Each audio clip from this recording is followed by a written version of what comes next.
Welcome to Management 670.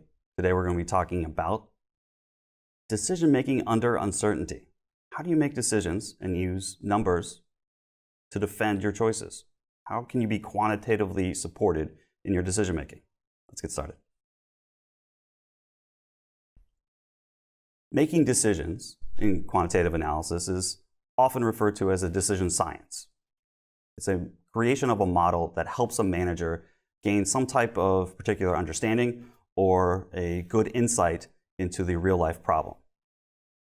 Decision-making in general is very difficult because you never have perfect information. You're always uncertain about the future, including the payoffs and the probabilities involved of the certain events or outcomes.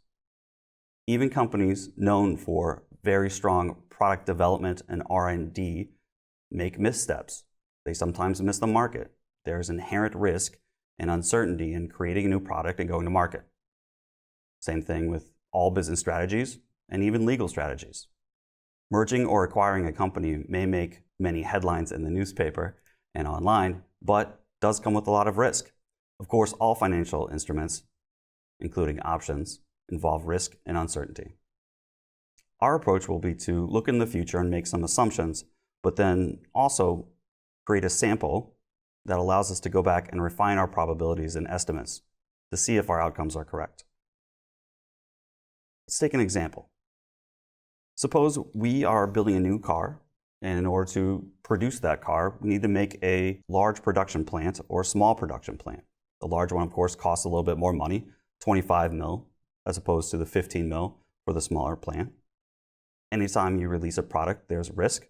So we think, based off of historic data or maybe some results we received from a consulting company, that there is a 60% chance that the demand for this new car will be really high, as opposed to a 40% chance where it will be very low. The factory, of course, will allow us to make more cars if it's larger as opposed to smaller. So the combination of a large factory size or type and a high demand, we estimate, will bring in about $175 million. But if we build a large factory and it's a low demand, that changes to 95 mil. A small factory size, but high demand, will make about 125, which is larger than a small factory, and if we're unfortunate that there is a low demand, for 105. This is called a payoff matrix or a payoff table, where we take the costs out of building the different buildings, the 25 mil for the large site or the 15 right there. And so the combination of a large factory and high demand yields the highest expected income of 150 million, and the small factory type with the low demand will only get us about 90 million. We have probability. You can think of these as the marginal probability of high and low demand, are there at the bottom in the last row. The expected monetary value approach would be to take the 60% and apply it to the payoff for the high demand, and the 40% multiply that by the payoff for the low demand. And as you can see, we could talk about the decision to make a large production plant as having an expected monetary value, sometimes just referred to as EV or expected value, of 118 million, while the small factory type or factory size would only have an expectation or expected value of 102 million. The MV is the sum of the product of the payoff amounts and the corresponding probability. It's the average payoff we'd receive if we faced the same decision multiple times and got to do it over and over and over again, given the alternative I. This slide shows the decision tree for the problem. It's read chronologically, so you start on the left and go to the right. Every square is called a decision node. That's something that the manager or company has control over, and they can choose to take the path that comes out of it. As opposed to a chance node, which is a circle, which has all of the different outcomes coming out to the right of it with their corresponding probabilities. So as you can see, the problem starts with the choice. We have to build a large plant or a small plant before we know what the demand is for this product. We have to build the product and start to sell it before we completely understand the market. The large plant is one of the decision alternatives we have. So you can trace along with that red arrow and see we build a large plant. The next thing that happens chronologically is we find out what kind of market there is. There's a 60% chance we're pushed out to that high demand branch, as opposed to the 40% chance we get pushed to the low demand. And once at the end of that corresponding demand, either the high or the low, then we see our payoff from the previous payoff table. If we chose to make a small plant, we would take the different branch than where the red arrow is right there. We would then come across that same chance node, just represented by our decision to make a small plant. We'd be spun out on the 60% chance for the high demand and the 40% for the low demand. And again, those payoffs are at the very end of it. We could take the 60%, multiply that by the 150, which is 90.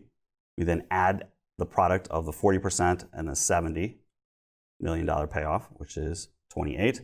We add those together, or we sum the two products. This is why in Excel the function is called sum product. And we say that the expected value of this decision to make a large plant is 118 million. Even though there are only two payoffs we will receive if we build a large plant, either the 150 or the 70, but we can talk about by its expectation of 118 million.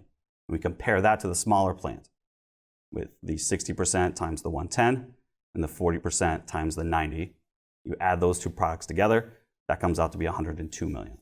So given our choice, do we want to have by expectation 118 million or 102 million?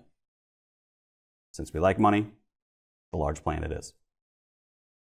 That is the best we can do on our own. We had a choice between the large and the small. We chose the 118 because it had the higher expected monetary value. Interesting takeaway from this is to ask ourselves, what if we had perfect information? What if we knew in advance what demand would happen, whether there be high demand or low demand? We don't get to change the probabilities of the high demand or the low demand. The high is still 60% and the 40% chance for the low. We just know in advance. So given that we know a high demand will happen, we would naturally choose the large because the 150 is the highest value in that column as opposed to the 110. So 60% times 150 is the contribution there. If somebody told us, or we had perfect information that the low demand would happen, and it would 40% of the time, then we would choose the highest value in that column, which would be the 90.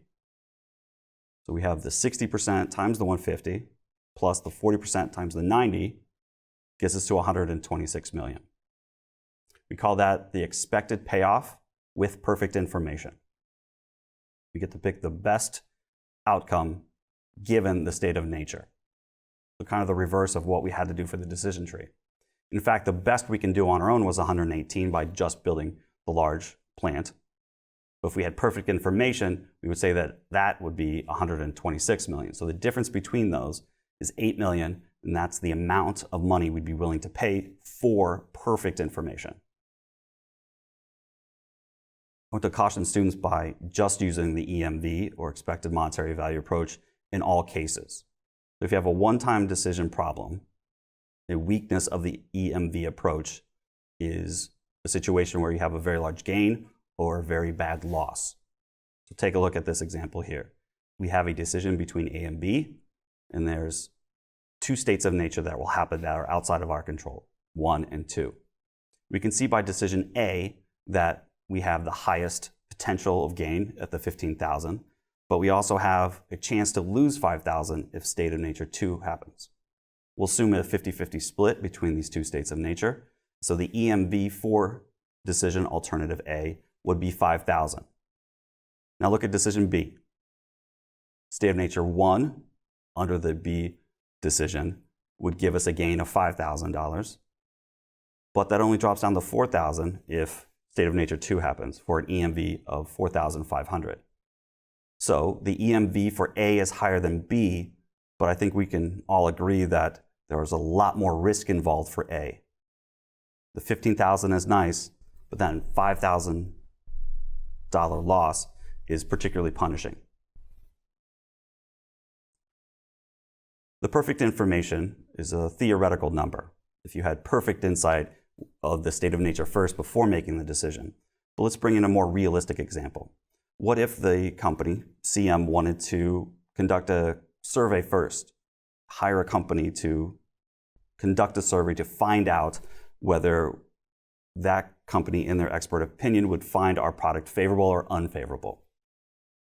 This company has been around a while. The company tells us that historically the survey response was favorable in 80% of the cases that were later found to have a high demand. The survey response was unfavorable in 75% of the cases that had a low demand. So should the company conduct the survey? What's the value of the survey? It won't be as good as perfect information, but are there benefits to conducting the survey? We say that this has a conditional probability. So the probability that the survey finds that our product is favorable, given that it actually will have a high demand, is 80% or 0.8. And the conditional probability that the survey will find that we are unfavorable, given the low demand, eventually happens, is 0.75.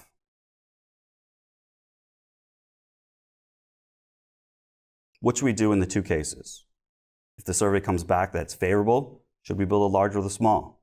What if the survey comes back that it's unfavorable? What should we do then? Build a large or the small? Here's a decision tree when we add the decision of whether to conduct the survey or not. First, it starts off with the decision node of survey or no. If we don't do the survey, we know what that looks like from the previous decision tree. If we do, then we will find out if we are favorable or unfavorable. We don't know what those probabilities are yet. We just have the conditional probabilities, but we'll solve those in a minute.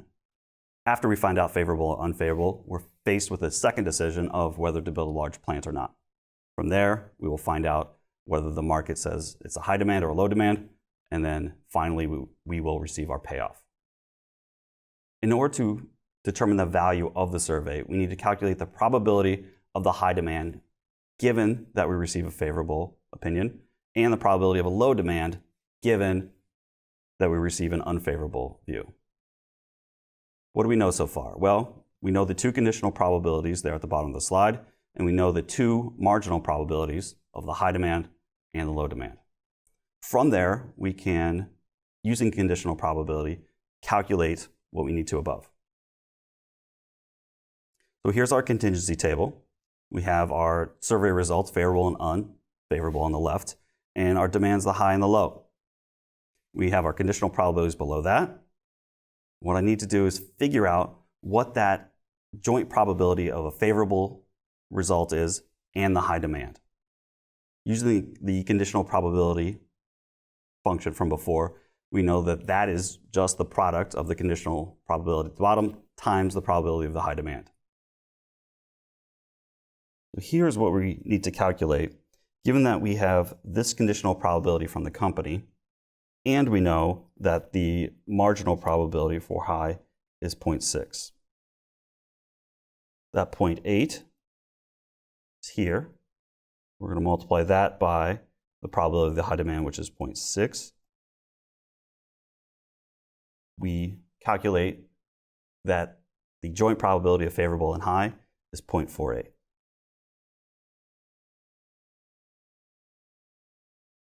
I can take the 0.6, subtract the 0.48, and find the joint probability of unfavorable and high. Now I can calculate the joint probability of unfavorable and low demand by taking the conditional probability of unfavorable given low, as 0.75, and the probability of low at 0.4. which gets us a 0.3. Which also means that the joint probability of favorable and low is 0.1. So now I can sum across the rows and under the total column have the marginal probabilities of favorable and unfavorable. It is 0.58 and 0.42.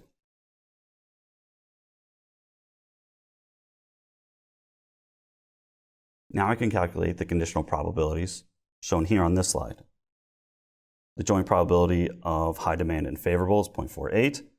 Probability of favorable is 0.58.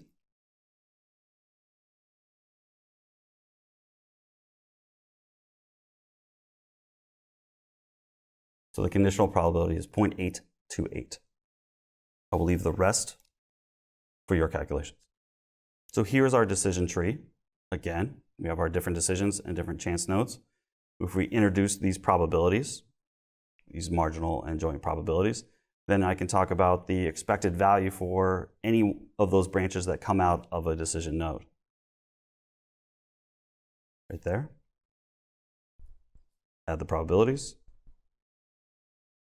And if we follow the expected monetary value calculation, we'll find that with the survey information, it will be worth $119.2 million, which is greater than the 118 that we can do by ourselves. Therefore, the difference is what we'd be willing to pay, or the most we'd be willing to pay the survey company to complete the data. Our overall strategy reads like this. If the survey response is favorable, then we should build the large facility and plan for the big return.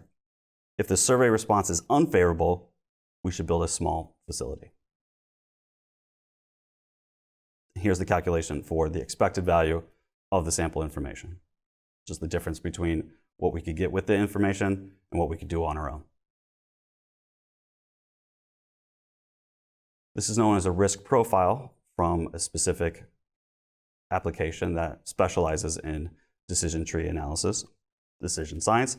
And you can see that the profile is up at the top and the lower right, upper right, I mean. As you can see in the lower right, those are the descriptive stats for the distribution of results, those different payoffs we will receive if we do the survey and we do not. As you can see, the mean for conducting the survey is much higher than not doing it. So we should. So in conclusion, you can have a numbers-based approach to support your decision making with an understanding of the joint and marginal probabilities, and by breaking down a complicated system into a series of decisions and chance nodes. And by using the expected monetary value to then weigh the decisions and see which one will give you the most on expectation. Thank you very much.